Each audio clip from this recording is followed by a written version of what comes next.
gosh. Firstly, I just want to thank you all for taking the time out to be here. This is the first event of this sort of magnitude that I've gotten the opportunity to put on, and I'm just over the moon that you made it out. So thank you, every single one of you.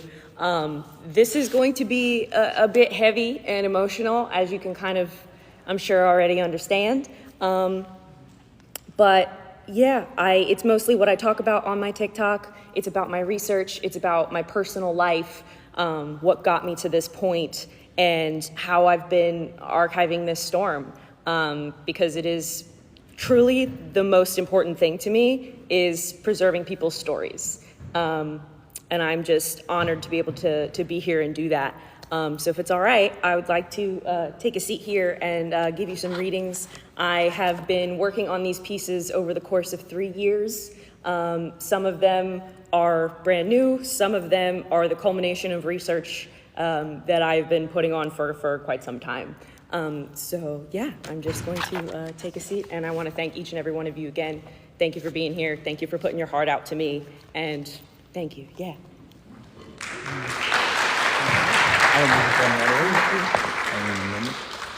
Can you get a little more light? I don't know if I can ask. Yeah, I'm sure that's fine. Yeah. I hate to ask if we could get a little more light. I'm sorry. We can move that a little closer. I'm blind as a bat. I'm sorry, guys. Yeah, as long as we're all good. Yeah. Thank you. Sorry, guys. Okay, so I'm going to start with something called Surviving the Storm. So we can go ahead and hit that one. So I call this Memoir of a Katrina Baby, Surviving the Storm and What Came After It. I was 9 years old when Hurricane Katrina hit.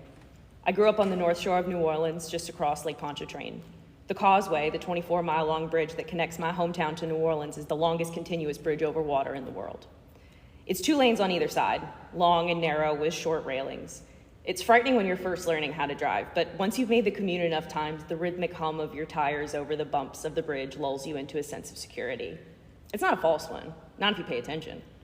The rides over the Causeway used to evoke excitement. We were going to the city. We were going to the airport. We were on an adventure. But once Katrina hit, the long stretch across the water felt like a somber descent.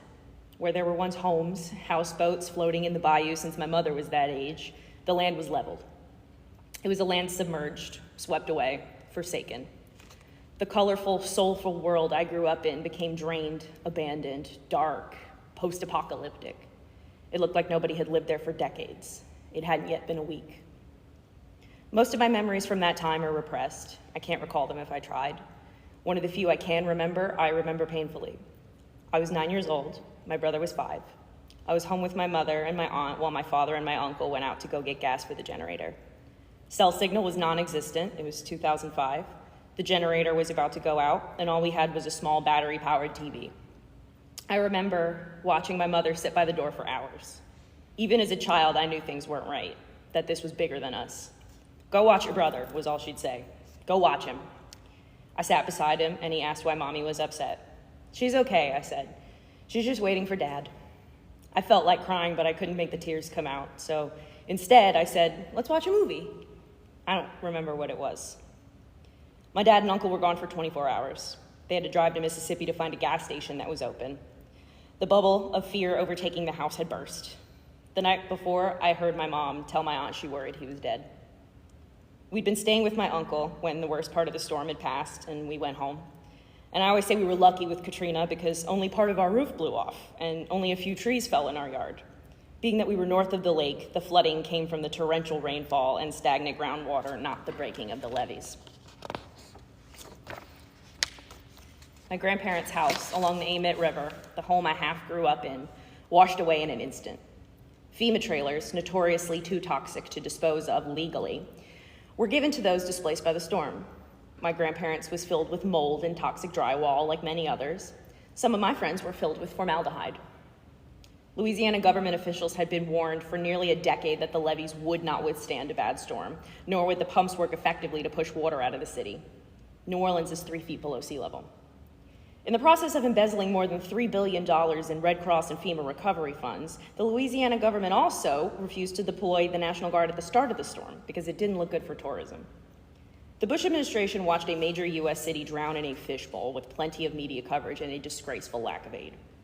The population of New Orleans fell from 484,000 before Katrina in April 2000 to an estimated 230,000 after Katrina in July 2006, a decrease of over 254,000 people, and a loss of over half the city's population. As of 2020, New Orleans had an estimated population of 383,997 people, still below the population of the city prior to Hurricane Katrina. Families, children, elderly people, animals, all clamoring for higher ground when the levees broke, waiting in their attics for days or weeks on end, begging for the aid of helicopters that circled like hawks to record the spectacle. Nobody came. When the National Guard was finally deployed, they actively prevented individuals from taking their boats out to go through the floods to rescue people. My uncle, who at the time was a Louisiana state cop, tried to go out to the aid of others in a boat, and even he was forcefully turned back by the National Guard there. The Cajun Navy, a group of Cajuns from South Louisiana, took it upon themselves to go anyway, rescuing all they could. In the end, they saved over 10,000 people from flooded homes and rooftops. Theirs is a story that deserves recognition. For those that question why people didn't evacuate, New Orleans is like New York in that most people don't own a car. It's a walkable city. There is also very little and unreliable public transportation. It is also worth mentioning that some residents had been living in the same home in New Orleans for generations, some more than 100 years, and prior to Katrina, the pumps worked to keep the water out of the city, and the levees held. During most storms in the past, evacuation wasn't necessary. We went through several hurricanes a year. We boarded up our windows, stocked up on canned food and jugs of distilled water and batteries, and hunkered down. Most people even threw hurricane parties, having all their loved ones stay together in one home to weather the storm. It's a way of finding joy and comfort in the most fearful of times. Katrina was never an average hurricane. Becoming a Category 5 storm just before landfall is unheard of, unpredictable, and their favorite word at the time, catastrophic. A child can only hear the word catastrophe so many times before it loses meaning, until they see the damage. The damage, of course, was devastating on all levels. Frustratingly, yet unsurprisingly, the flooding destroyed poorer areas that were mainly neighborhoods of working class people, many of them people of color, to a nearly unsalvageable level. So many of these neighborhoods remain abandoned shells of streets that were once filled with life. When the levees broke, there was nothing that could be done. The dam, quite literally, had burst. Entire neighborhoods like the Lower Ninth Ward were completely swept away. Most of us have still not processed the collective trauma that we faced as a people affected by this disaster. To not only have everything and everyone we love harmed to the most painful level imaginable, but to have the government you elected laugh in your face while you beg for aid. At 9 years old, I was just beginning to learn about government, how officials are elected for the people, by the people, to serve their citizens. And I and every other person around me saw that that was not the case. The year before Katrina hit, in 2004, I decided to write a letter to then-President George W. Bush, noting that the wetlands in Louisiana were being destroyed with climate change, and there was deforestation, and somebody needed to do something about it. And I was so excited to receive a letter back in the mail, to see that the president answered my request. How amazing. I opened the letter to find a headshot of Bush with an attached letter of printed out website links where kids could go to learn about the environment. I know about the environment, I thought. Why do you think I'm writing to you? There are parts of Louisiana that are ghost towns to this day. Buildings and homes ripped to their bare bones, haunting and empty. These are the parts that they don't care about. These are the parts someone has to care about. Who do we turn to when our leaders fail?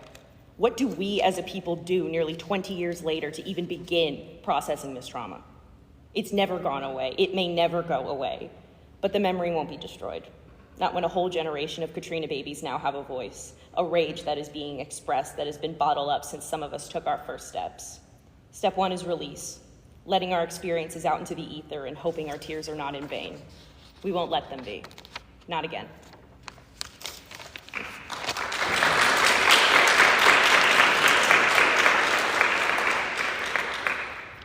Thank you. This next piece, we can go to Tragedies We Never Mourned, will be the next slide. Perfect, thank you. This I wrote exactly a year ago to the day. 19 years since Hurricane Katrina. How do we even talk about this? On the cusp of 2 decades of devastation, where does your mind go but to heartbreak?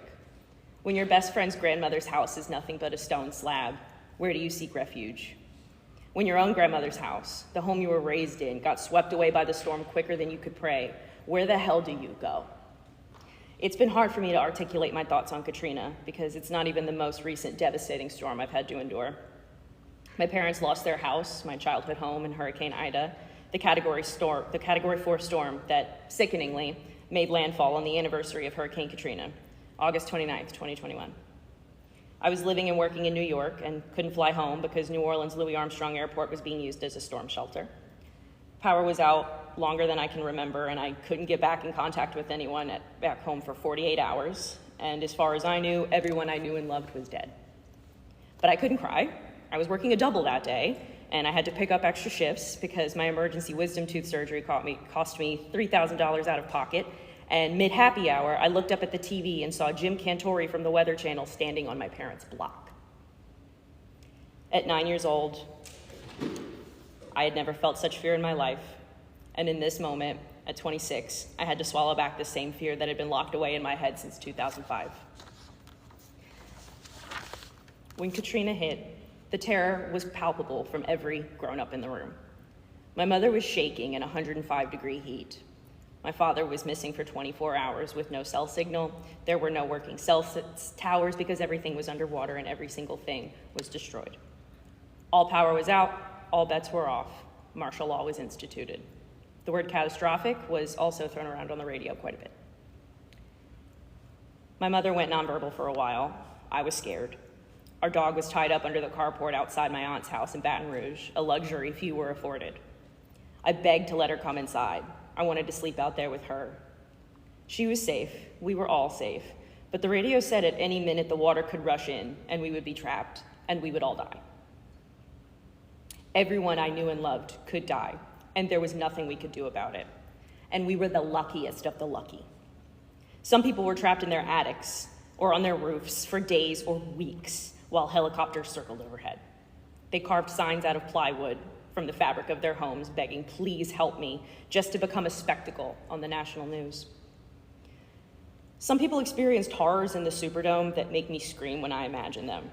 I don't know how to make sense of it, any of it. All I know is that we were killed. We didn't just die, we were killed. I remember really begging God for the first time, really, truly not knowing if I would survive and wondering why I had to wait for death. Why did my grandparents' home get destroyed more than once? Why did my friends at school lose their entire family? Was I so terrible that I earned this fear? And the thoughts rolled obsessively again and again as the thunder cracked. A child's mind can dream up unsettling horrors. I had nightmares about drowning for years. I never learned how to swim. When it rains too hard, I still get panic attacks.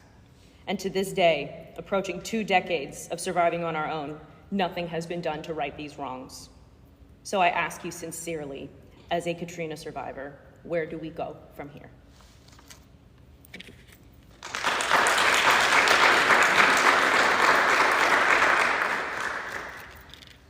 Go to the next slide. Thank you. This one I wrote after the terrorist attack on New Year's that devastated a lot of people. And it's quite hard to be away from home and see these tragedies happen and have no way of helping or doing anything. So I turned to writing in that time, and it was kind of the only thing that brought me solace. So I hope you appreciate this piece. Let New Orleans mourn. The attack on New Year's ripped open the wounds caused by Katrina. There were 14 people killed and over 35 wounded in New Orleans after a terrorist attack on Bourbon Street, New Year's Eve, 2025. I'm sad. There's no big words for it, no flowery prose or witty remarks to relay the sting. I am just sad. It's a tourist area, but locals are the lifeblood. Locals run the shops and restaurants and bars that you love. We create the music and art everyone rightfully fawns over, and we create a thriving, beautiful home in the most unlikely of places through the greatest of tragedies. For years and years, we have known nothing but tragedy. We still haven't recovered from Katrina. Not financially, not physically, not emotionally, not psychologically, not societally. Everyone else moves through life not knowing the levels of pain woven into this city. For that reason, I have yelled and screamed about it on the internet for a while now, and personally, I think it suits me. Thank you. You can laugh. It's okay. I've spent the better part of 5 years educating the public on the true nature of Hurricane Katrina as its disaster and trying to get others to understand the damage done went far beyond the physical. But lately, it has been like the wind is knocked out of me. I try to portray optimism to my audience to show people Louisiana has so much greatness to offer the world. But having a mass casualty terrorist attack occur back home on the first day of the new year shakes you up a little. What hurts most is to see the people like me who live paycheck to paycheck and have to open up shop to serve tourists less than 24 hours after human beings were run over on their doorstep. Because that's what it is, money over life once again. There was no hesitation, no time to mourn, no financial assistance for those who were forced to return to Bourbon Street before the murdered human beings' bodies were cold. They're our friends and our coworkers. They're incoming college students from the Gulf Coast, local kids excited to celebrate a new chapter of life. They're visitors fulfilling a lifelong dream vacation in a city that they love. They're people whose ancestors are indigenous to this Louisiana land. They are people. And our elected officials put on a show to let their shareholders know that New Orleans is open for business. They're already doing a second line, they're partying, they're resilient, they're back to normal. It is all very odd to hear in a CNN anchor's voice. Second lines are our funeral processions. They are the New Orleans way of celebrating a life lived. They are an emotional, spiritual release. They honor those who were lost with a beautiful, boisterous send-off. But second lines are only one level of mourning. Only one level of grief felt by a city built upon it. Because none of us were ever given the chance to properly mourn Hurricane Katrina, nor have we been able to mourn the loss brought by every disaster that followed it. There have been entire towns lost, completely and totally wiped off the face of the earth after the storms. And nobody in power ever lifts a finger to assist, despite the ample means, especially not those elected to represent us.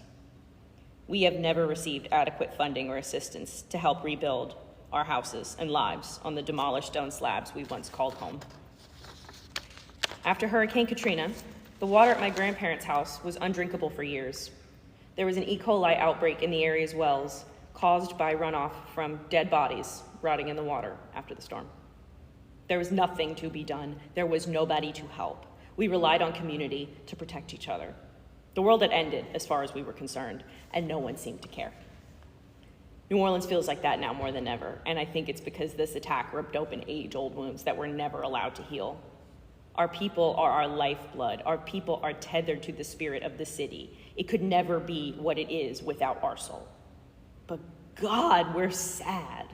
I checked in on everyone I knew, everyone I could think of. I wasn't even there, and I think that's what feels the most paralyzing. It's the same survivor's guilt that bubbles up when I think about Katrina. I feel the pain of generations before me, knowing that it's always been the same. But there's also a sick sort of comfort in knowing it's always been the same. The only comfort to be had is the comfort of knowing that we've gotten through it before and will get through it again, even when it doesn't feel like it. Resilient, they call us. It makes me laugh. Resilience implies a noble struggle. Resilience implies we want to keep doing this on our own. No, we are not resilient. We persevere. We persevere like Sisyphus perseveres, giving it all we've got until it inevitably rolls down again. We know that through hell and high water, it will always be our home and our people, so we persevere. New Orleans rolls into 2025 the way Lafcadio Hearn described it in 1877, and this is one of my favorite quotes of all time. Times are not good here. The city is crumbling into ashes. It has been buried under taxes and frauds and maladministration so that it has become a study for archaeologists. But it is better to live here in sackcloth and ashes than to own the whole state of Ohio.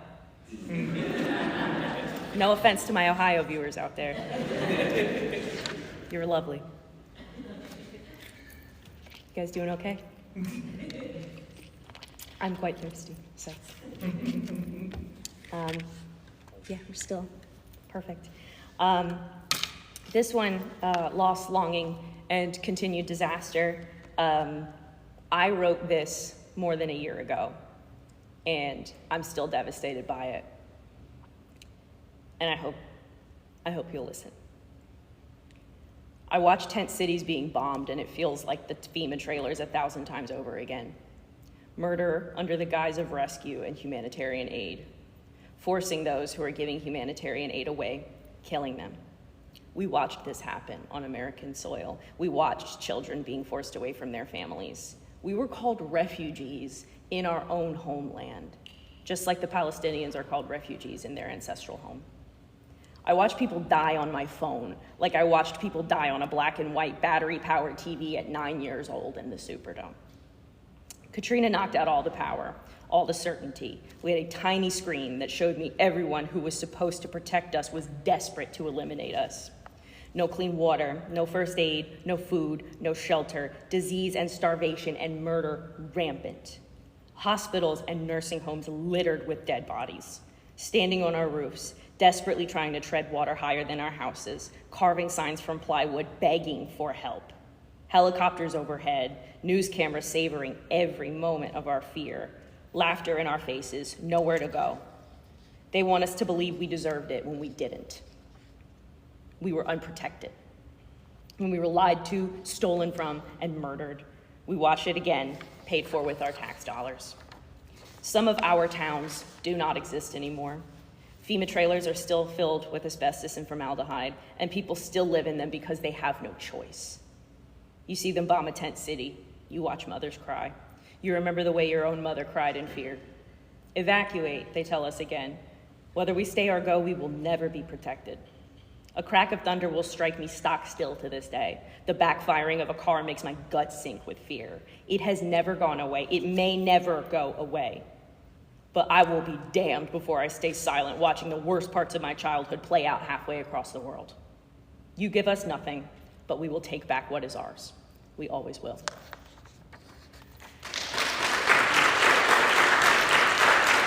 This is something I've been working on over the span of a couple years.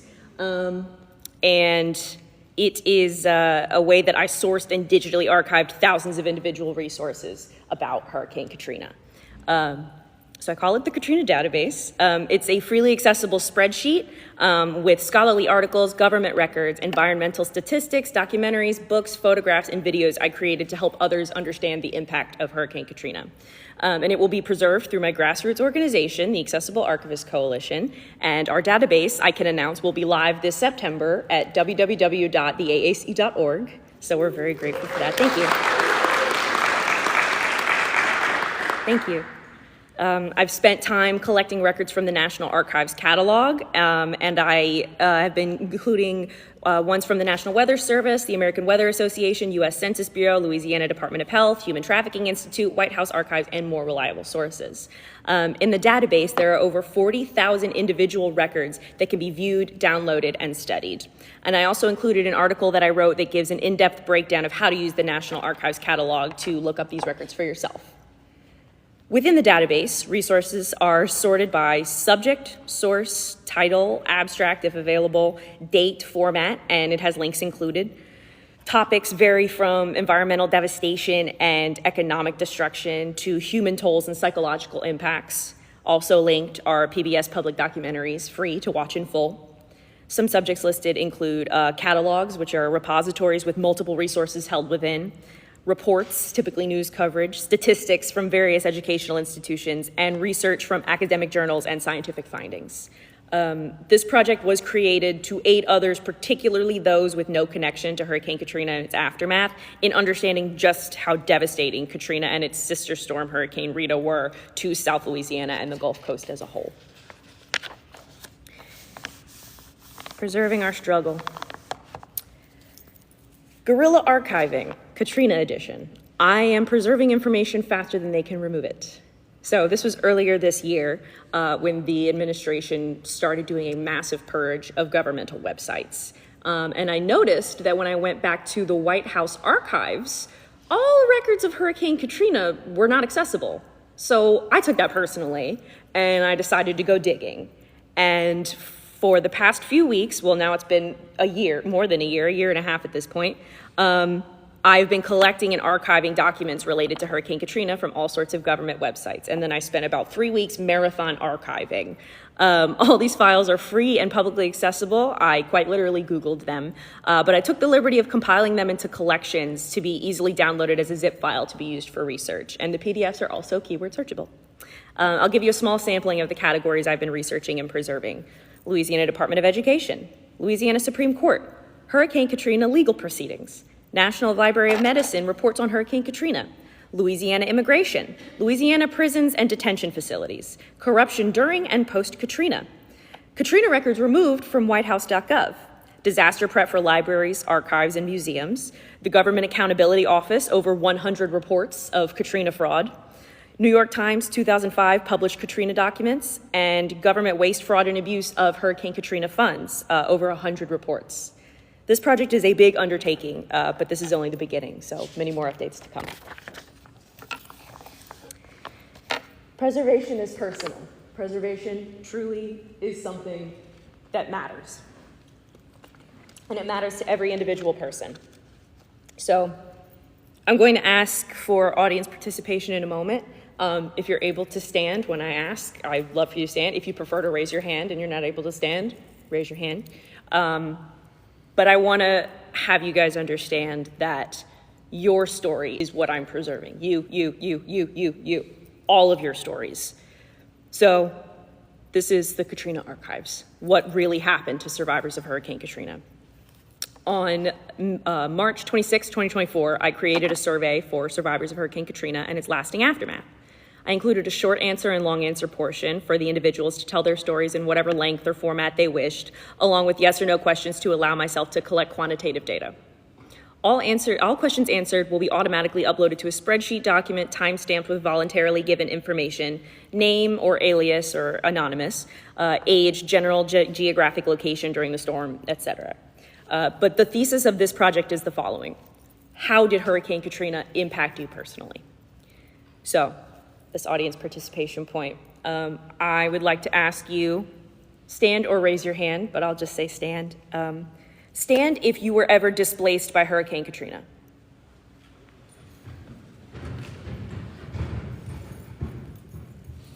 We'll turn you around so we can see the audience, huh? Stand if you weren't able to evacuate. Stand if you lost a loved one. Stand if you had to stay in a FEMA trailer. Stand if you were affected by a hurricane that came after 2005.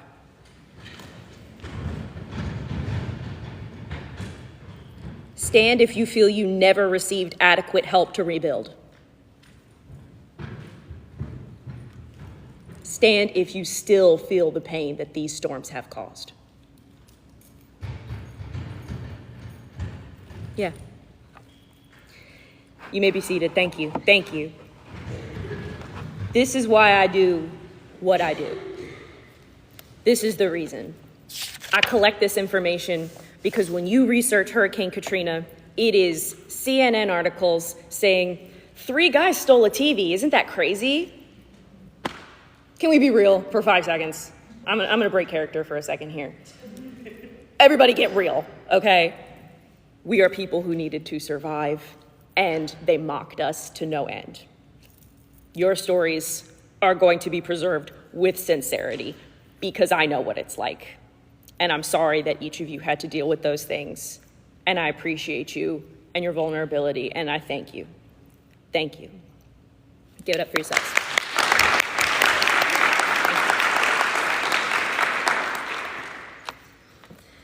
So let me give you a little bit of the responses to the report.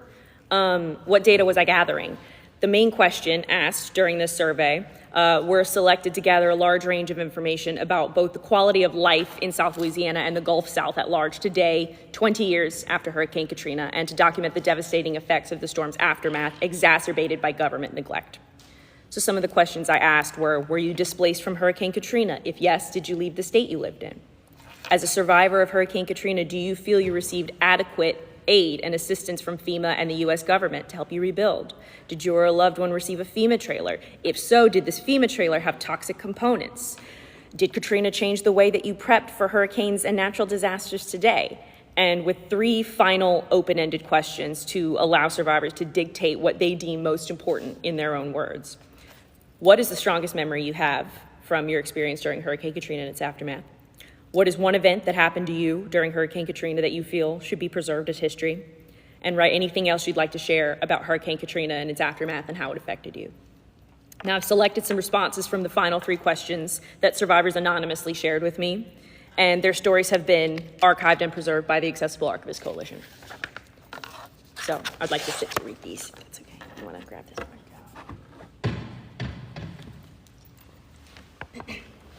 Thank you.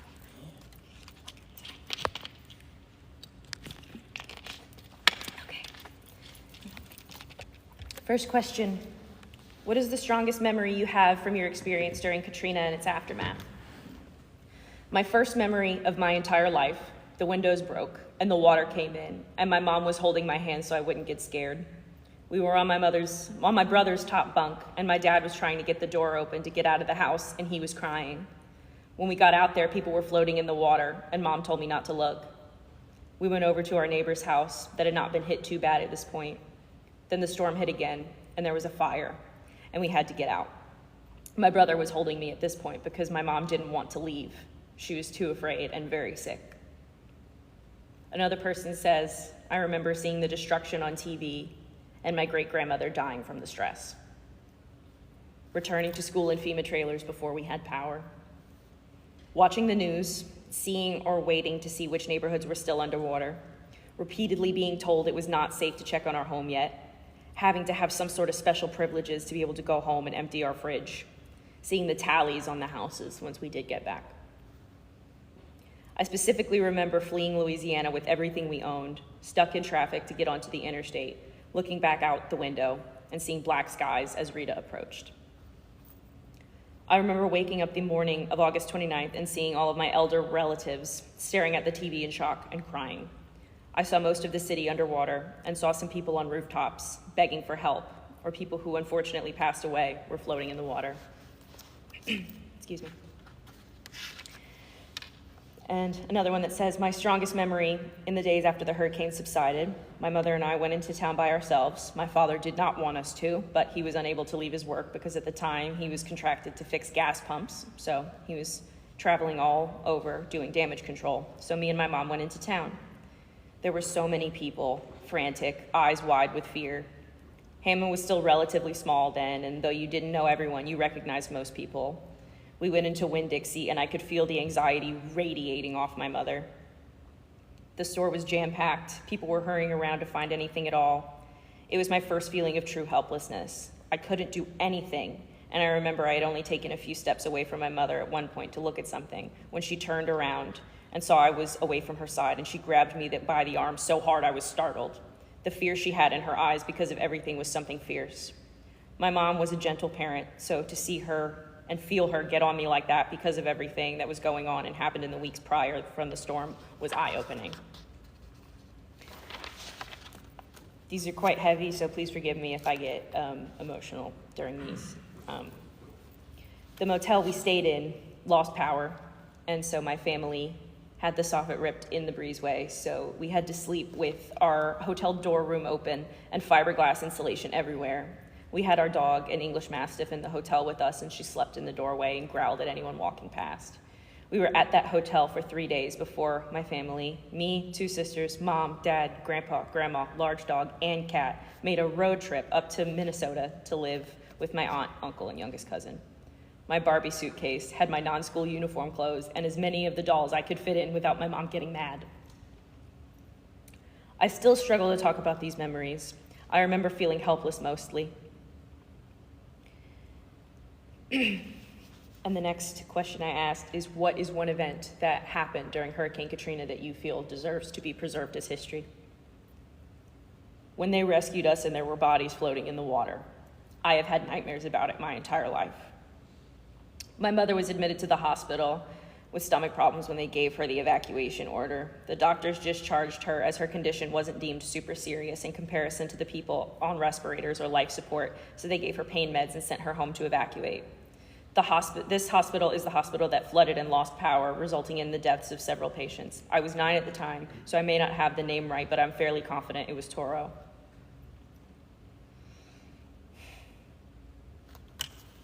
Sorry.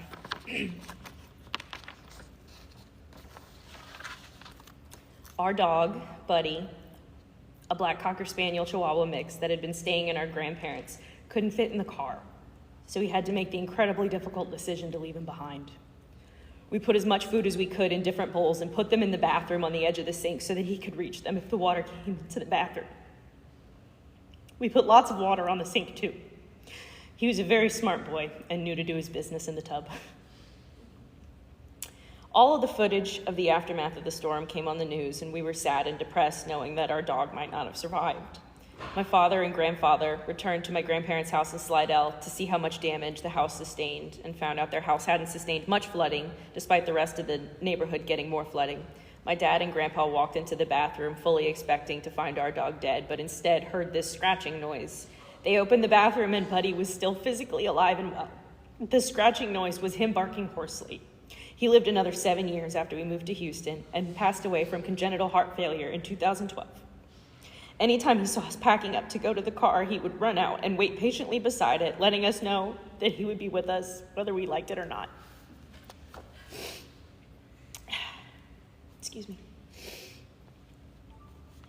I have my next page here of write anything else you'd like to share about Hurricane Katrina and its aftermath and how it affected you. Our schools are still half original FEMA trailers, still in Gulf Breeze, Florida. My high school hadn't replaced them since the original ones we got in 2006.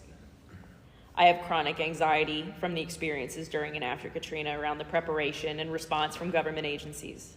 I feel very lucky not to have been in New Orleans during it, but we still struggled after Katrina in repairing our home and having to return to normal so quickly afterwards.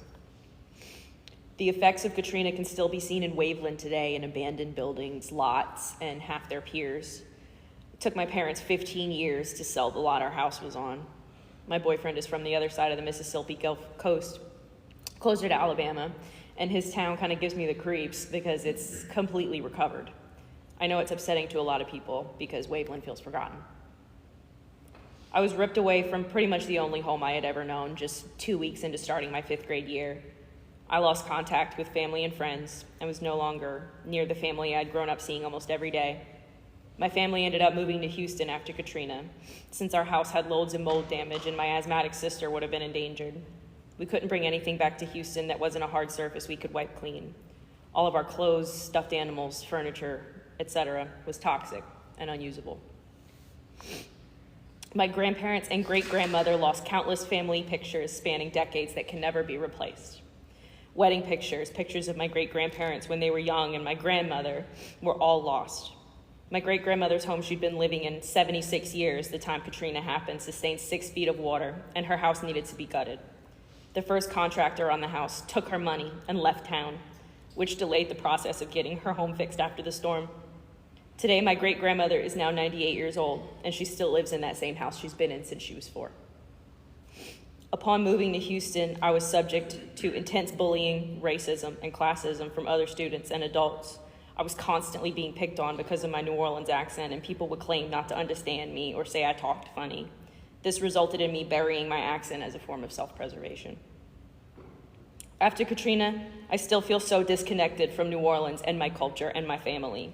My family wasn't able to return back to the city after the storm due to the increased crime, the New Orleans Parish School District being in disarray, and the sky-high rent prices. Every day I ask myself, what if? What if the storm never came? What if my family pictures still existed? What if I hadn't lost contact with all my friends? It still hurts me, even 20 years later, just thinking of it. I miss my city every day. I curse Katrina every day for robbing me of the life I and so many others should have had. I mourn broken familiar relationships that happened as people got scattered all over the country with barely any ability to keep in contact with people. So one might say, I know what it means to miss New Orleans. My family was lucky enough to live on a highway at the time, so we got electricity back quickly. By quickly, I mean it was still a month. A month we lived in the heat. 8 of us crowded in one room most days to preserve our generator. I still remember the fear in my mother's eyes. Every time my father left to go to work at his gas station, during the nights especially, not knowing what could happen because people were desperate and scared, and not one person in government cared about us, and they did not care about New Orleans.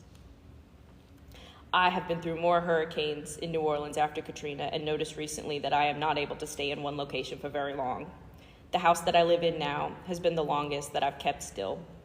It feels like I need to leave now, but I know it's because of how much we've moved around, if that makes sense. Feel free to email me with questions. I am more paranoid about natural disaster and safety, especially flash floods, planning escape routes.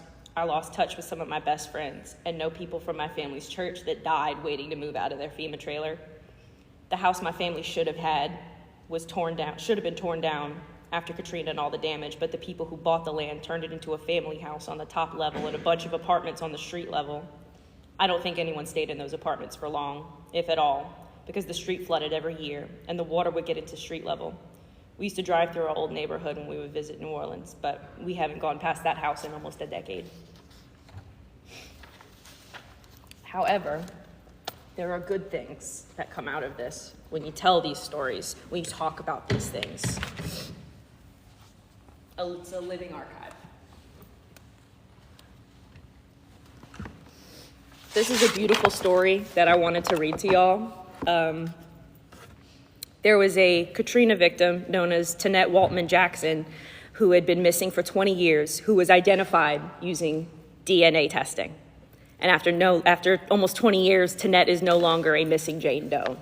And I want to read this because this is the first news report that I ever came across to something of this level, and it was really important to me. This is from St. Martin, Mississippi, WJTV. After nearly 20 years, a Katrina victim from Mississippi has been identified. According to family, Tanette and her husband Hardy were forced into their attic when floodwaters began to rise in Biloxi, Mississippi during Hurricane Katrina. Their home was split in half, and both Tanette and Hardy were swept away by the flood. The report from DNA Solves reads as follows. In September 2005, about a week after a devastating Hurricane Katrina made landfall, a search and rescue team in St. Martin, Mississippi, discovered the remains of an unidentified individual between the slabs of where two houses once stood. St. Martin is in Jackson County, just east of Gulfport. Investigators were able to determine that it was a black female, estimated to be between the ages of 50 to 59 years old, who stood between 5'1" and 5'5". Despite extensive efforts by law enforcement investigators to identify the woman, no matches were found, and the case went cold due to lack of viable leads. Soon after the woman's body was discovered, she was buried at a cemetery in Pascagoula, Mississippi, where the headstone read, Jane Love. The details of the case were entered in the National Missing and Unidentified Persons System, and for nearly 2 decades, the woman's identity remained a mystery. In 2023, the Mississippi Bureau of Investigations and the Mississippi State Examiner's Office, driven by a commitment to solve the case, exhumed the woman's remains and submitted forensic evidence to Othram in the Woodlands, Texas, to determine if advanced DNA testing could help identify her. Funding for this effort was provided by Mississippi native and philanthropist Carla Davis, who is committed to resolving the backlog of cold cases in Mississippi. Othram scientists successfully developed a suitable DNA extract from the skeletal remains and then used forensic-grade genome sequencing to build a comprehensive DNA profile for the unidentified woman. And after successfully completing the process, Othram's in-house forensic genealogy team then leveraged this profile to conduct genetic genealogy research, ultimately providing critical leads to the Mississippi Bureau of Investigations. And using these new leads, a follow-up investigation was conducted, leading to genetic relatives of the woman. And in May 2024, through additional DNA testing of a close family member, the unidentified woman was positively identified as Tanette Jackson. According to family, Tanette and her husband Hardy were forced into their attic when floodwaters began to rise. Their home was split in half, and both Tanette and Hardy were swept away. Hardy managed to grab onto a tree and saw his wife in the water. Though he tried to hold on to her, Tanette urged him to let go and to take care of their children and grandchildren. Tanette was swept away, and her body was never found. Hardy honored the promise he made to Tanette until his death in 2013, and this comparison confirmed the identity of the Jackson County Jane Doe as Tanette Waltman Jackson.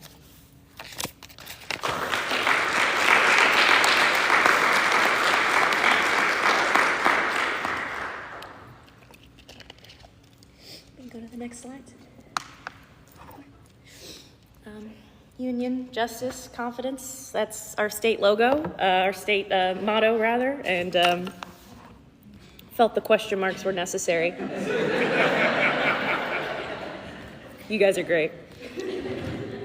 So I named this presentation Immaculate Misconception because I love our home.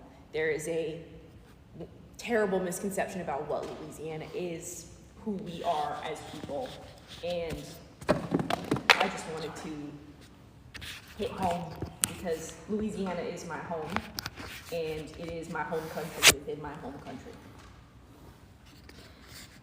I don't think I've ever truly felt American.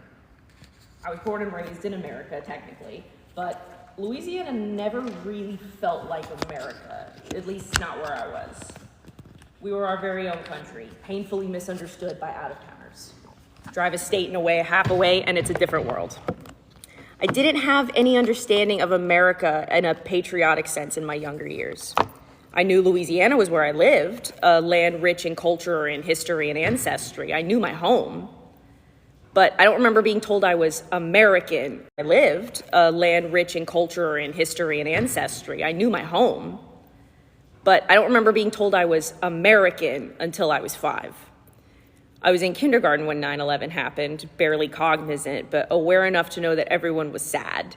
And then from then on, everyone was so proud to be an American and live in America and be patriotic, but I never quite understood what that meant. After that, I heard all my childhood, "You're so lucky you were born in the best country on earth." It didn't really make sense to me to pit countries against each other at the time, and it still doesn't, but I would nod my head and go along with it. Then it's 2005. Katrina hits. All hope is lost. Our world effectively ends. No one is there to help us pick up the pieces. No one is coming for you, they say. Louisiana is on their own. I wonder now how my grandfather must have felt hearing no one was coming for us. He was drafted to Vietnam, watched his brother slowly die from Agent Orange exposure, but eventually he made it home.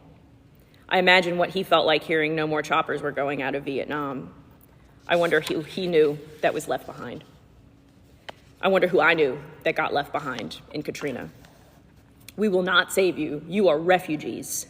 We were American citizens in one of the largest cities in the country, the 3rd largest port in the nation, and yet we were still considered refugees. We were in our home country. Our people lose everything, have to evacuate, and are hated in the states that we run to for safety. Martial law begins. I remember every moment of it. Most of my loved ones have repressed every memory they can, and I will never fault them for that. A child's memory is a powerful thing. I remember every moment of living through Hurricane Katrina, but the next few years of my life are a complete blur. I don't remember turning 10 or 11. Both of those birthdays were celebrated in Louisiana, in America, in a home within a hostile living situation. But what I recall most is the feeling of being othered, telling people what we went through to be met by scoffs and brushed off like nothing.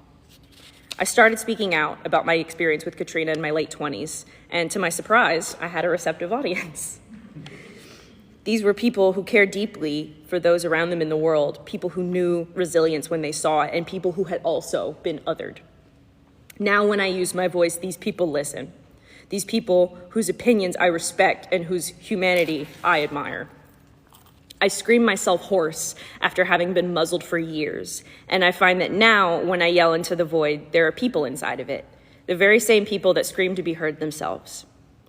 It's like stumbling through the dark for years and then suddenly being thrown in front of a mirror.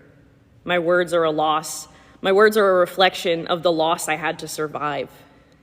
Everything was stripped from me at an early age. All the wool was ripped from my eyes before anyone could be ready. I was born and raised and steeped in fear, and I learned what hell looked like before I lost all my baby teeth. And now I stand before you, open and vulnerable down to the depths of me, and I do it because I finally shed the snakeskin of terror that clung to me for so long. There is no time to be ready. There is no preparation. There is only now. There is only so much fear that can grip you before you begin to pull back. It takes a lot of strength to cut that cord, but when it's finally time to free yourself, your inner voice will know how. It'll feel like home.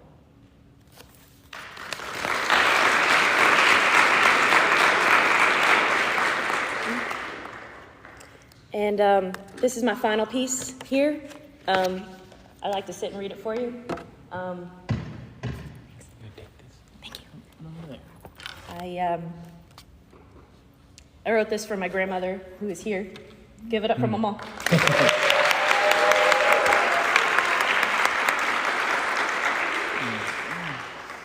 So, this is for you.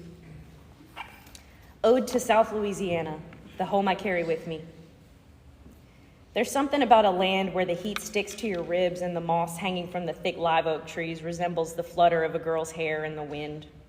The cypress knees are bruised and bumpy like your own when you were a kid, when you try to jump across them and inevitably slip in the bayou mud. Everything is green, even if it isn't. The plants seem to breathe. The very air around you seems to move, to be teeming with life. The tapping of rain on tin roofs is ubiquitous. Cicadas score the sharp rays of the sun, their hissing giving voice to the stinging heat on already sunstroked skin. The knolls in the trees, hollowed out, bent upward into their own miraculous grottos, a stage for the Virgin's Assumption to be admired by the squirrel and the rabbit and the cocodrie alike. You don't have to know her to love her. You only need to feel. It's as if your body is drawn to the earth, the pillowy grass and mossy tendril-draped branches that melt into the water, flowing ever slower down the bayou. There's a little slough down the way. That's where the river meets the bayou. That's where the prairie meets the swamp. That's where the water flows slow and easy, curling around the riverbanks like rich green smoke, deep and dark and endless, but gentle enough to rock you to sleep down the bay like your mom and them used to do. You were little, real little, but you remember. You remember feelings like photographs. A sunset over the river, rich orange light saturating the mossy earth. There weren't any sticker bushes in the grass, so Mama said you can come out with no shoes on. The orange light wraps around the bark of the trees, marking stripes of light and shadow across your grandmother's arm. There's a scar on it from the time she caught a hot pan from the oven before it could land on you. The light is richer now, warm umber bleeding into rich red. You miss the orange light. Orange is her favorite color.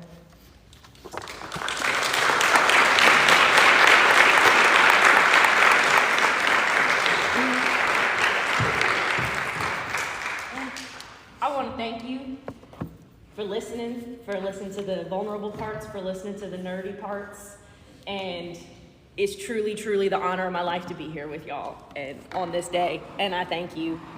And I would love to open up the floor to questions that anybody might have. And anything goes pretty much. So thank you. Thank you. Yeah.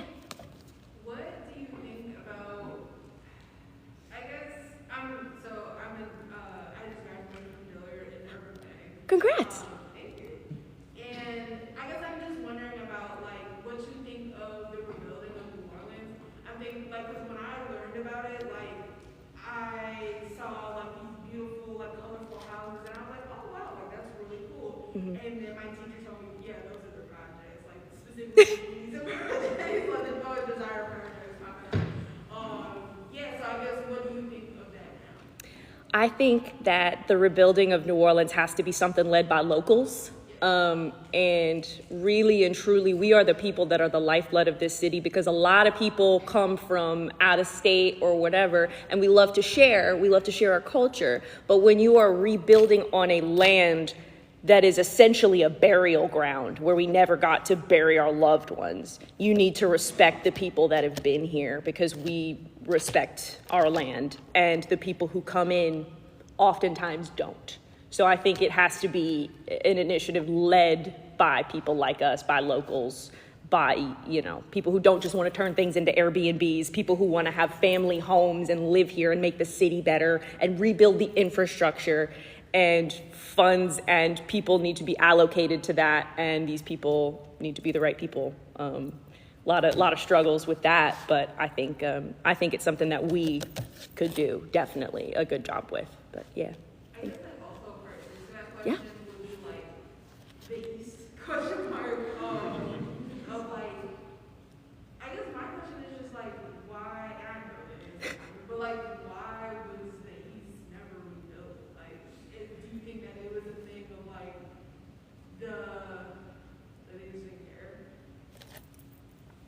I'm at the point where I'm like, it feels like they don't care. Whatever the reason might be, it feels like neglect, Yeah, another thing I think us locals have to, and I've seen a lot of people doing really good work, a lot of locals out there being like, hey, no, you need to make things right. And we just have to keep using our voices, because when we do, they listen, and they should listen. Yeah, hope that answered a little bit. Thank you. Thank you. You bet. Up on the left and then in the middle. That is a great question. So let me go back to, I have a list. I have a very nerdy list. Where are we? So I definitely used the National Weather Service. I used, where are you? Okay. Among others, National Weather Service, American Weather Association, U.S. Census Bureau, Louisiana Department of Health, Human Trafficking Institute, White House Archives, and then the National Archives. I went in, and this is like the culmination of years of research, but if you're starting, I would start with things like the Census Bureau and the National Library of Medicine, and things that they were the ones that had to come in and say, okay, this is how many people were going through this, and this is how many people were admitted to hospitals, and this is how many people were evacuated. So just make sure you're looking at official sources in that kind of way. But yeah. And then you. Yeah, if you had a question as well, I saw you raise your hand. So first off, thank you so much. I think that the brevity in which you brought this was incredible and really well needed. I followed you on TikTok a few years ago and just honestly really loved how dramatic you are. Me? I remember I thought of the word archivist, you think of an old lady in a dusty library. Yes. Yeah. And you brought a fresh take on what archives mean and the way that every day is history tomorrow. And I guess my question is, how would you say we could all be archivists in our own way? What is the best way to preserve our stories? Because social media is temporary, right? Indeed. Not just going to last forever, or going to be able, or even websites aren't going to last forever, Yeah. What would be the best way to preserve stories? Yeah. Firstly, thank you. I'm very, very appreciative. This is, I know I keep saying it, but it's an honor truly to be able to express this, because I've had no real outlet to speak in front of anyone, especially to come back home. So this is my favorite place in the whole entire world, and I'm so happy to be here. And you can all be archivists in your life. When I tell you, it sounds simple, but journaling, when you're like, I saw this happen on the news today, 500 years from now, that could be the only record that an archivist has. When you have everything on your social media, go through, save all your, it's gonna be tedious and annoying to go through and save all your stuff from social media, I know. But if you go through, save every single thing from your Instagram. Just screenshot everything, print it out, put it in a photo album, put it on a digital hard drive, and then you have a hard copy, and then you've got a digital copy that you can take with you, wherever. And these sorts of things matter. Whatever I say, whatever a flood or natural disaster could take away from you that you deem the most important, like family photos, things like that, like if there's particular books, things that you like from particular books, journal them, scrapbook them, put them somewhere in a plastic bag. That's the best thing you can do, and just preserve it. I mean, anything that you come across in your day-to-day life. I'm a big fan of junk journaling. I'll find literature and stuff that I like, and I'll stick it in, and then 10 years later that might, be really helpful to someone's research. Even outside of a research perspective, it's good to just have that so you can look as a historian and say, well, no, this is what everyday people were going through. This is what John Doe was going through in 2025. And his perspective, he works at a bank, he's a normal guy. We, may only have certain records, like in the past, like they say history was written by the victors. Now it's quite different. Now we have the means of writing our own history. So anything you find on social media, screenshot, download, save, keep it. Just keep it and keep an eye on it. And yeah, if you deem it important, it is important. Yeah. Yeah. I have a Katrina question. Yeah. On the research you've done. Sure. So I'm also a book on the internet, but Vatican stuff. And I know you did research in the Vatican archive, and I think you're working on a book about it, but about Cajun and Creole records in that. Can you talk about what that was? Yeah, absolutely. Oh my gosh. So, coolest thing in the world happened to me. I got to go to the Vatican archives, and a lot of people were like, huh? What do you just like apply? And apparently you do. My master's program had sent out, like, if you want to apply, we have 5 spots for graduate students.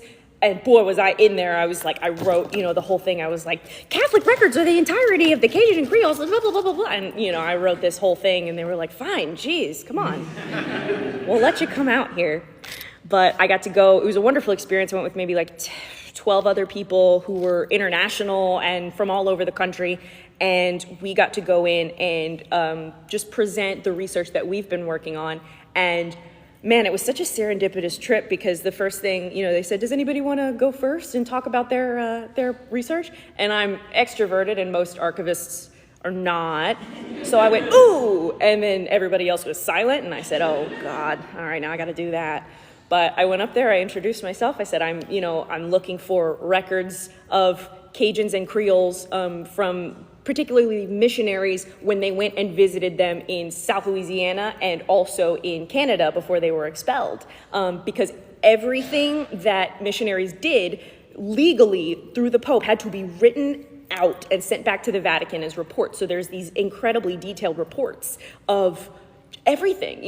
There's manuscripts from China written on red silk that are saying, like in Chinese, saying we went and these are the people that we converted to Christianity, and it's insane. And they have all these things, but I tell them, I'm looking for records of, of missionaries in Nova Scotia around like the 1600s to the 1700s. And the leader of the program kind of laughs. And I was like, what, do you think something's funny? Like, what are you giggling about? And he goes, no, I just wrote a book on Jesuit missionaries in Nova Scotia from 1650 to 1750. And I said, good Lord, Mateo, get out of my head. So it was remarkable because it was just like, hey, these people they would call them French and Indians, thus the French and Indian War, but the Acadians, the Acadians, they would write back and they're like, these are, these people that are intermarried people and they live off the land, they're subsistence farmers, and they were already Catholic, so good to go on that one. By the time they got down to Louisiana, they had to bring in external priests to Cajun country from New Orleans and the like, because Cajun men never wanted to be priests because they'd have to stop drinking and highfalutin with women. They said, I got to give up booze and women? I'm not doing that. And that is written down in the Vatican. That's our people. Another fun thing that I found when I was there, just to wrap that up, but there was a letter written 150 years ago asking the Pope if alligator was a seafood or a land food so that you could eat it during Lent. And he said, no, it's a seafood, you can eat it. So if you're eating alligator during Lent, you're all good. Don't worry about it, guys. Thank you for that. I'm so happy you guys are here. Thank you so much. Yeah, in the middle right there. Thank you so much for this. This was amazing to see you in person, and I'm a big fan of your TikToks for a while. And something that really struck me in your presentation was talking about the population loss and the massive population loss that New Orleans faced in the wake of Hurricane Katrina. And we're in the middle of an election right now in New Orleans, and things are starting to really ramp up. And virtually every candidate, from city council to the assessor to the mayor, is campaigning on bringing back people to New Orleans because I think your numbers stopped at 2020, but even after 2020, we saw this huge drop off. That was like we're the third fastest shrinking city in America right now. So I'm curious about your thoughts on, local politics and the way. I mean, obviously the federal government massively failed in New Orleans and the entire Gulf area, and it does often in the wake of these hurricanes, and now with everything happening with FEMA, the importance of this local election coming up, but also the importance of BT take care of us, right? And there's a lot of this kind of permeating through this election of how can we elect people that will take care of us because the federal government will continue to abandon us. Yeah. And unfortunately, I've been living in Florida for about a year now, and I'm not as tapped into the current, the mayor election, but I've been keeping up as well as I can. When you are electing representatives, people think that it's just the presidential election that matters, but the people who are improving your day-to-day lives are the people you are putting in those offices of comptroller, of the mayor, of this person who runs, the garbage collection, like, good Lord, like everything going on. And it is one of those things where we have to be holding these people accountable because it is such rampant with corruption. And I'm not talking about any of the particular candidate, just the office of mayor of New Orleans is I guess, cursed to be, But I truly believe that every single person needs to do, not even like to say to do research, but like make sure you're looking at who these people are and what their policies are and who's going to make things better for people in New Orleans and the greater New Orleans area, because so many people come into the city for work. It's like you said, with the population, it has been so gentrified from people out of state and bringing in a lot. This is a little off topic, but I saw people selling jewelry of the spray paint markings on the houses post Katrina, and it made me sick. And we need people in office who are going to say, hey, we're going to support the local artists and artisans and service workers, because that's what this city is. You can't say we're a hospitality hub and neglect us and neglect these people. It is about, my God, fix the roads. Who's going to fix the roads? It's a simple thing. And now we're at the point where it's not left, right, red, blue, whatever. What is this individual person? What's their record looking like? What are they moving towards? Do they want us to have better life and better schools for kids? Help with the homeless, things like that, giving them housing and places to live and not just criminalizing it, and helping people get back on their feet, because it could be anybody. You miss a month of rent, you're out. These are our people, even if, people in office don't think that they are. But my biggest thing is, if you are an elected official, you better keep to your word. And I know that most of you won't. But in a city like New Orleans, it is important that we use our voices, because that's all we've got, But I hope that was a little bit helpful. Thank you for asking. Yeah. Again, thank you for being here. I've also been a fan on TikTok for a while. Thank you. But as someone who, I was in Tucson, Arizona when Katrina hit, but I did have my mother and stepfather in uptown New Orleans. My stepfather was a first responder, and my mother got out like a week after everything happened. Do you think, like, as an outsider, I saw it in play through a TV screen from what I was hearing my adults say around me, and even from 1,500 plus miles away, I was terrified. Yeah. And so do you think that if the federal government did even a percentage better of taking care of the people of New Orleans and the surrounding Gulf Coast, do you think that New Orleans would be a completely different place than what it is now? And would it be thriving, or would we still be in like the battle of dealing with incompetent elected officials? I mean, granted, that's kind of thing, but had something actually been done properly, I feel like personally New Orleans would be on another level 20 years later. I agree. I think things would have been vastly different. I think if the immediate response was, oh my God, these people are dying, we need to get to them, and just knowing that people care, knowing that people are coming for you, rather than hearing, they're not coming out. No, stop, don't go rescue them. Well, why not? It's the initial response that changes everything. It's that first 24 hours. It's that evacuate, don't evacuate, but do, but don't, but oh, now it's the evacuation order. Oh, no, it's not. Oh, it's this level of miscommunication that I think breeds a lack of trust. That and the money embezzlement, that'll do it too. But it's always been about the money. If we had people in power that cared a lick about making things better. I do think it would have improved. I do think we still would have had the great population loss, but I think we could have gotten more people back. I think people would have returned, because what is there to return to? And I love this city with everything in me. I don't live here anymore. I couldn't find any opportunities for myself. I had to find external opportunities. And I hate it, and I hate not being home. I try to be as connected as I can, but like you said, it's that feeling of almost being outside. And when Ida hit, I could not get in touch with anyone I knew for 48 hours. I'm in New York. I'm alone, essentially. You know, I'm with my husband and his family, but like my family's thousands of miles away.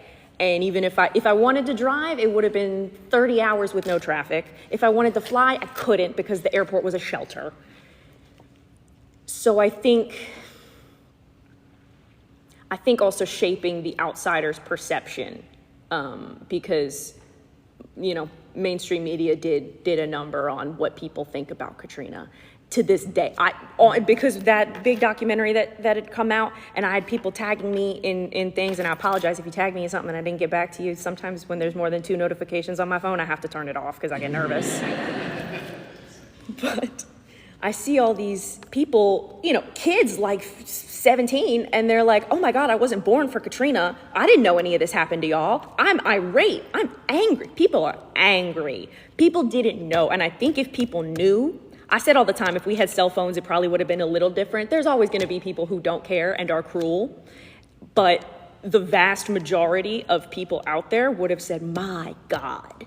And they are right now. They're saying, my God, I'm sorry. I didn't know.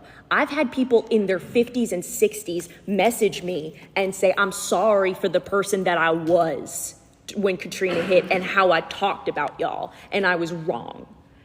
And that is...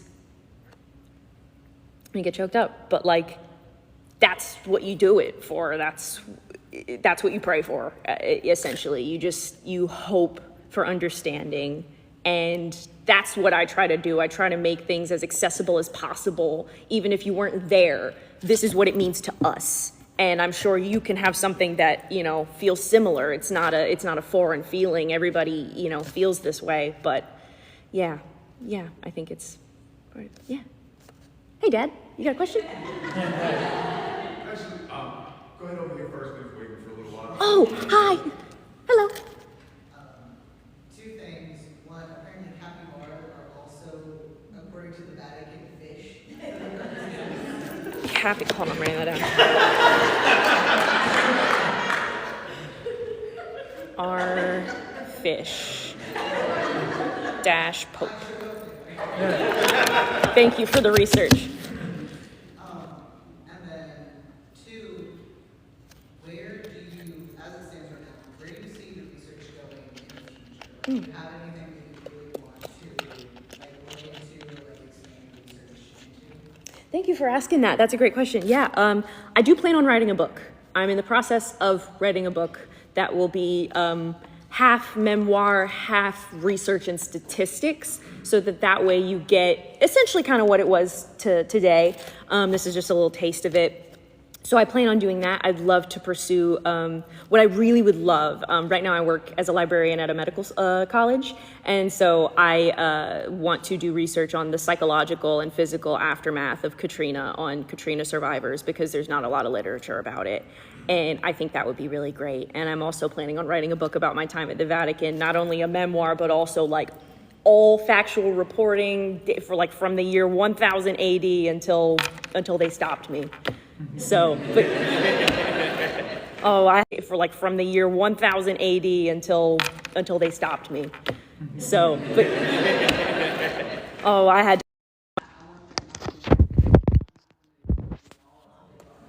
Oh, thank you for coming.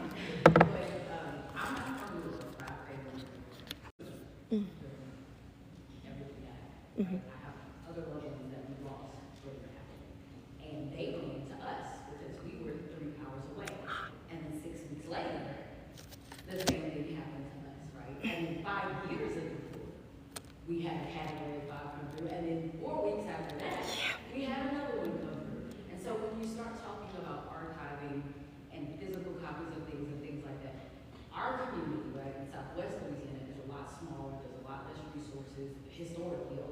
And so a lot of these things never existed for us in the first place. Absolutely. So how do you suggest that we preserve that and attract attention to it so that other people are interested in preserving what is left and getting those things, those resources so community without? That's a fantastic question. And the whole reason I got into archiving was because I was doing research on my Cajun Creole ancestors in Southwest Louisiana, and there was nothing. I mean, there was little things, but like I had to go through and be like, I can't read cursive in French from 1700. This is crazy. Who is this for? And then you look like an idiot and you're like, yeah, I'm an archivist. I can't read cursive for the most part, but it is so important to look into those smaller historical societies, because I know they do have a handful of them out there, and we got to get them on social media, y'all, because there are some really small, like a random Virginia Historical Society I saw has like 30,000 followers, and they just post like memes of the Mayflower. So I think, because there are people in Southwest Louisiana that keep great cultural records, and another way that I had found that was through the Catholic records. Because it is so, even if they weren't, confirmed Catholic, the priests were the ones that went out and did the census. The priests and missionaries were the ones that went out that way toward like the swamps between New Orleans and Texas. Because originally everyone was forced out that way because the Spanish who controlled New Orleans didn't want anyone who wasn't Spanish in the city. And they said, oh, you can be in this land between us and the occupied Texas, which was the Native Americans in Texas. They weren't occupying it, it was their house. But most of the like written records that I had been able to find were Catholic records. So a lot of people think church records are just like, whatever, just about the church, but it used to be such a big part of the culture, and it was really a treasure trove for me to help, because you hit that wall when you're doing genealogy and ancestry and can only go so far back. That helped open up a lot more for me. But I think it's about like people who are like us and, younger folks who are on social media who do have a bit of a following. Boost these people, get them on social media and start boosting it and say like, this is our culture, this is our people. And then from there, hopefully more resources will follow. But it is a means of just getting your name out there. But yeah, I hope that helped a bit. So thank you. I've been in the back. Hello.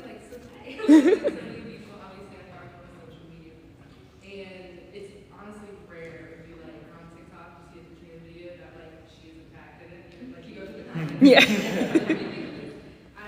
who sees so much and devours so much information on Katrina, to outside of the out-of-towners, what's the biggest misconception that people have come to you about when it comes to Katrina and Yeah, I think the biggest is y'all deserved it. I get people who say, oh, well, y'all are just a bunch of drunks and alcoholics and gamblers and sex addicts and blah, blah, blah, blah, blah, which, don't threaten me with a good time. But they think of us as this caricature, and they don't think of us as individual people. And because I think Louisiana was so separate and isolated and its own thing for so long, that most people from outside kind of take a look and they're like, y'all are wild. I don't want anything to do with it.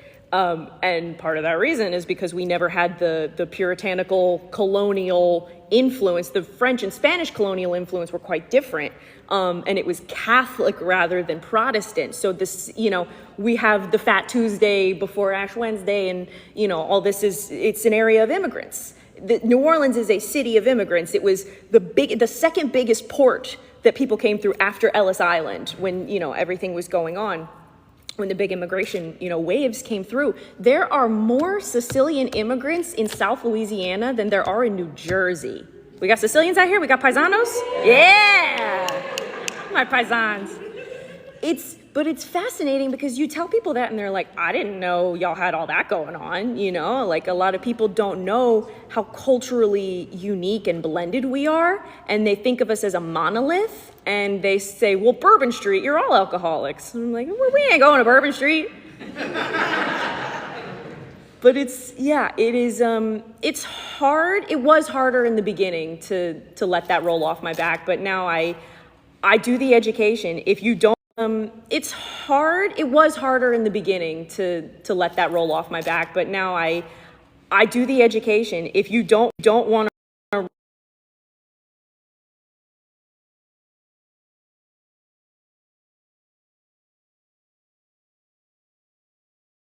I find coming up the most as I'm kind of reflecting on Katrina this much time after is survivor's guilt. And the fact that as bad as any of our individual stories might be, we are at least still here to tell them. And, you know, the thing that continues breaking my heart is that we weren't the bodies in the streets. So I was curious if you had any advice or wisdom or anything that you've kind of come to on reflection. yeah, that's the biggest thing for me is, even when I talk about these things, I'm like, yeah, but it wasn't that bad for me. I had a house to go home to. Thank God my grandmother's still here, my parents are still here. It is difficult, but every day I live in service of the people who died. When I tell these stories, it is holding that spirit of those people, because when you come to the city, you feel sadness and you feel emotions and you feel loss, you know, even as joyful as it can be. And I think every day we just have to keep their memory alive in some way, whether it's, you know, whatever brings us peace. If you want to light a candle, if you want to think a thought, if you want to journal about it when it pops up, and that just feeling of like, why do I feel this? Why me? Why do I get this and other people didn't? And what if they were better people than me? And what if it was a kid that could have grown up to cure cancer? And I let my brain go crazy and say like, well, why did my friends have it so much worse off than me? That's not fair to them. That's not.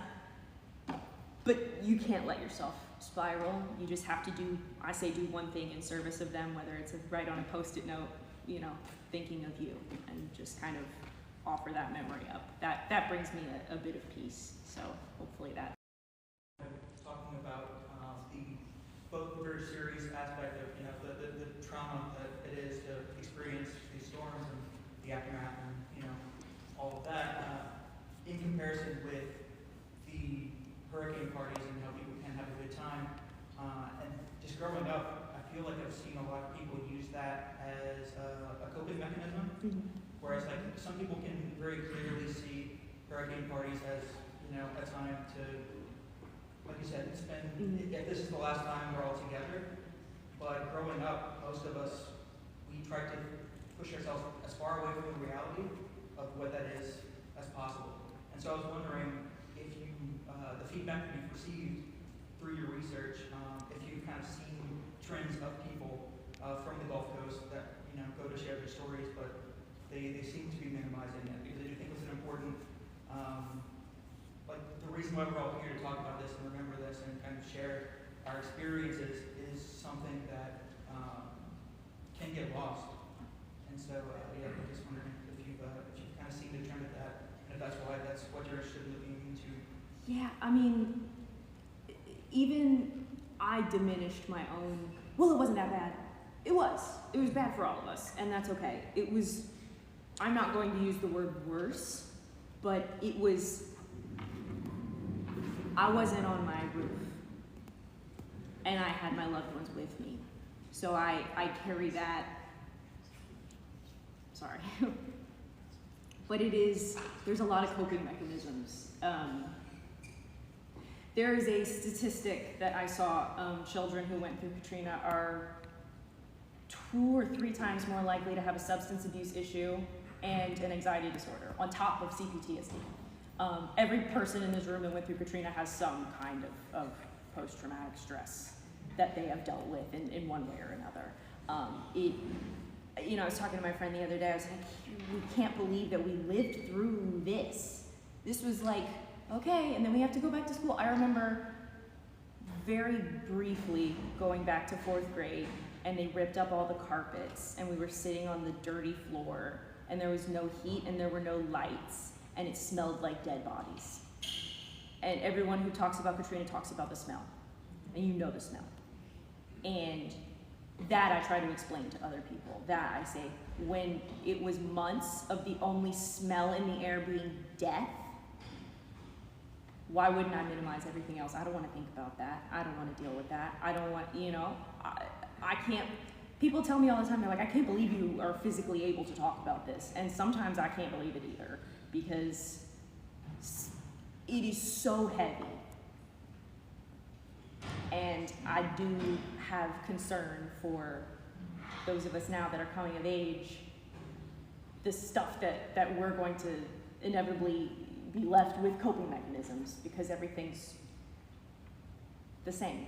Nothing has improved as much as we'd like it to. So it is devastating in that way.